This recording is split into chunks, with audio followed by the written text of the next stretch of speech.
Israel സേനയുടെ നിയന്ത്രണത്തിലുള്ള തെക്കൻ ഗാസയിലെ റഫായിലെ തുരങ്കങ്ങളിൽ ഒളിച്ചിരിക്കുന്ന ഹമാസ് സേനാംഗങ്ങൾ ഇസ്രായേലിനെ കീഴടങ്ങില്ലെന്ന് പാലസ്തീൻ സംഘടന അറിയിച്ചു. ഈ വിഷയത്തിൽ യുദ്ധത്തിന് മധ്യസ്ഥം വഹിക്കുന്ന രാജ്യങ്ങൾ ഇടപെടണമെന്നും ഹമാസ് ആവശ്യപ്പെട്ടു കഴിഞ്ഞു.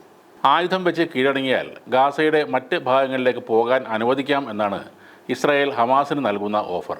റഫായിലുള്ള ഹമാസുകാർ തങ്ങളുടെ ആയുധങ്ങൾ ഇസ്രായേലിന് കൈമാറിയാൽ മതിയെന്നൊരു ശുപാർശയാണ് ഈജിപ്തും മുന്നോട്ട് വച്ചിട്ടുള്ളത്. ഏകദേശം 200 ഹമാസ് സേനയിലെ അംഗങ്ങളാണ് റഫായിലെ തുരങ്കങ്ങളിൽ ഇപ്പോൾ ഒളിച്ചിരിക്കുന്നത് എന്നാണ് വിവരം. ഈ ഹമാസ് സേനാംഗങ്ങൾ ഇസ്രായേലിന് കീഴടങ്ങുന്നത് ഹമാസിനെ നിരായുധീകരിക്കുന്നതിനുള്ള വെടിനിർത്തൽ കരാർ വ്യവസ്ഥ നടപ്പാക്കാനുള്ള ഒരു നിർണായകമായ ചുവടുവയ്പ് ആകുമെന്ന് അമേരിക്കൻ പ്രത്യേക പ്രതിനിധി സ്റ്റീവ് വിറ്റ്കോഫും പറയുന്നു. എന്നാൽ ആയുധം കൈമാറിയാൽ ഇസ്രായേൽ വാക്ക് പാലിക്കുമെന്ന കാര്യത്തിൽ യാതൊരു ഉറപ്പും ഇല്ലെന്നാണ് ഹമാസ് നേതാക്കൾ പറയുന്നത്. ആയുധമില്ലാത്ത ഹമാസ് സേനയെ പെട്ടെന്ന് തന്നെ ഇല്ലാതാക്കാൻ ഇസ്രായേലിന് കഴിയും എന്നതും ഉറപ്പാണ്. അതുകൊണ്ടാണ് ഹമാസ് മധ്യസ്ഥ ചർച്ചകൾക്കായി ഇപ്പോൾ മറ്റ് രാജ്യങ്ങളെ കാത്തിരിക്കുന്നത്. വെടിനിർത്തൽ കരാർ പ്രാബല്യത്തിൽ വന്നെങ്കിലും ഇസ്രായേലിനെ സംബന്ധിച്ചിടത്തോളം ഏറ്റവും പ്രധാനപ്പെട്ട കാര്യം എന്നത് ഹമാസിന്റെ പൂർണ്ണമായ കീഴടങ്ങൽ തന്നെയാണ്. എന്നാൽ ഇതുവരെയും ഹമാസ് കീഴടങ്ങാൻ തയ്യാറാകാത്തത് കൊണ്ട് ഗാസയ്ക്ക് മേലുള്ള ഇസ്രായേൽ ഭീഷണി വർദ്ധിക്കാൻ തന്നെയാണ് സാധ്യത. ഇസ്രായേൽ പ്രധാനമന്ത്രി ബെഞ്ചമിൻ നെതന്യാഹു നേരത്തെ തന്നെ ഇക്കാര്യം വ്യക്തമാക്കിയതുമാണ്. ഇപ്പോഴത്തെ വെടിനിർത്തൽ കരാർ നിലവിൽ വന്നതിന് ശേഷവും തുടർന്നുകൊണ്ടിരിക്കുന്ന ആക്രമണത്തിൽ ഇസ്രായേൽ നൽകിയ മറുപടിയും ഇതുതന്നെയായിരുന്നു. ഹമാസ് ഇസ്രായേലിന് കീഴടങ്ങുന്നത് വെടിനിർത്തൽ കരാർ പൂർണ്ണമായി നടപ്പിലാക്കാൻ സഹായിക്കുമെന്ന് പറഞ്ഞത് അമേരിക്കൻ പ്രതിനിധി സ്റ്റീവ് വിറ്റ്കോഫാണ്.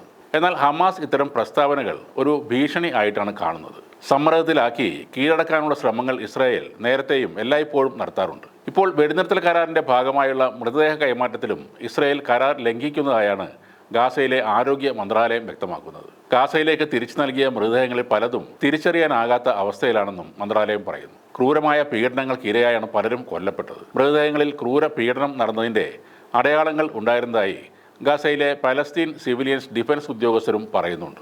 ഇസ്രായേൽ ആക്രമണങ്ങളിൽ ഇതുവരെ 69,169 പലസ്തീൻ പൗരന്മാർ കൊല്ലപ്പെട്ടതായാണ് കണക്കുകൾ.